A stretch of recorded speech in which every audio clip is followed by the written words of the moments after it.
How Aryna Sabalenka turned a classic US Open comeback into the start of her tennis dominance. This article is part of our New York Court Classic series, a special feature produced by The Athletic looking back at classic US Open performances, iconic athletes, and timeless moments. Down match point in a second-set tiebreak and on the verge of an unceremonious exit from the last Grand Slam of 2022, Aryna Sabalenka got lucky. Her opponent, Kaia Kanepi, was in control of the rally, waiting for an easy volley to put their second-round US Open match away. Instead, a net cord took the ball away from her and kept Sabalenka in the tournament. Sabalenka saved another match point shortly after, won the tiebreak a couple of points later, and then won the match. Having been 6-2, 5-1 down after 51 minutes, she turned the deficit into a 2-6, 7-6, 9, 6-4 victory. It was a crazy match, a really crazy match, Sabalenka said in a news conference ahead of this year's tournament. Crazy conditions. The sun was going down and the shade was really crazy. It was tricky. Both of us. I felt like we could barely see the ball. Summing up the duality of the match, a laughing Sabalenka said, "It was a fun and really not fun match." The immediate story was a comeback from the brink of tennis despair. It was also the bigger story, as Sabalenka converted a torrid tennis year into the start of her climb to the top of the sport. The extraordinary match, full of undulations and incredible tension, encapsulated everything she hoped to be as a player. It also encapsulated everything inside her that was getting in the way. That year's US Open was Sabalenka's first major since hitting tennis rock bottom. In early August, she suffered a 3-set loss to Coco Gauff at the Canadian Open, in which she hit 18 double faults. The previous week, she had served 20 in a quarterfinal loss to Daria Kasatkina in San Jose, California. She had served 23 in the match before that. By the time she met Kanepi in New York, she would have hit 345 double faults for the year from 42 matches, averaging more than 8 per match. In 2021, she had hit 338 in the entire season. After the defeat to Gauff, Sabalenka, then 24, sat on the ground next to her two main coaches, Jason Stacey and Anton Dubrov, and wept. She felt she had done everything to fix her serve.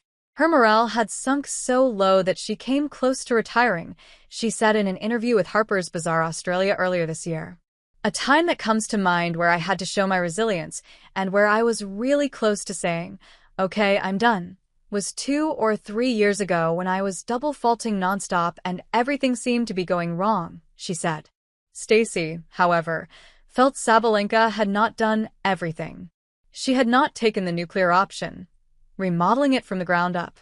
So he put her in touch with Gavin McMillan, a Canadian former college tennis player who lives in South Africa and specializes in biomechanics. A couple of days after the tough conversation in Toronto, McMillan joined Sabalenka on court in Mason, Ohio, ahead of the Cincinnati Open. Sabalenka ended up reaching the semi-finals there. Then she beat Catherine Harrison in the first round of the US Open to set up the match against Kanepi, a veteran Estonian who had triumphed in their last Grand Slam encounter at the Australian Open 7 months earlier. Sabalenka had missed Wimbledon, with Belarusian players banned after Russia's invasion of Ukraine. Her views on the war were under as much scrutiny as her tennis. Kanepi entered the tournament with a different kind of reputation, the seed slayer. Ranked number 34, she just missed the cut for a seeding of her own, much to the disappointment of the leading players. Hugely powerful, with a game even more all-or-nothing than Sabalenka, Kanepi, 37 and standing at 5 feet 11 inches like her opponent, could out-hit anyone on her day. She had reached the quarterfinals of all 4 majors with a career-high ranking of world number 15, but more tellingly, she had 10 wins against top 10 players at the majors, 7 of those in the opening 2 rounds. That included a 6-4, 6-2 thrashing of then world number 1 Simona Halep in the US Open first round 4 years earlier. The match was played on Court 5, part of the central bank just outside Arthur Ashe Stadium that lets fans look across 3 courts in succession. It was another sign of Sabalenka's standing at the time, and Kanepi spied the opportunity of another upset.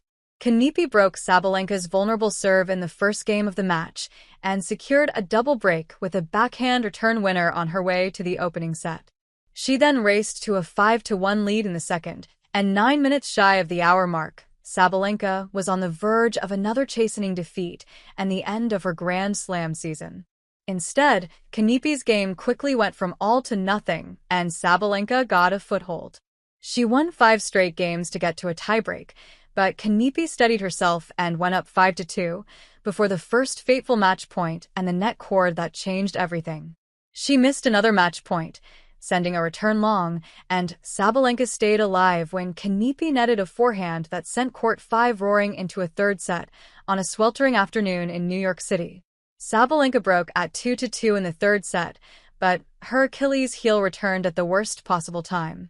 Serving for the match at 5-4, she hit 3 double faults of 11 overall, and Kanepi forced 2 break points.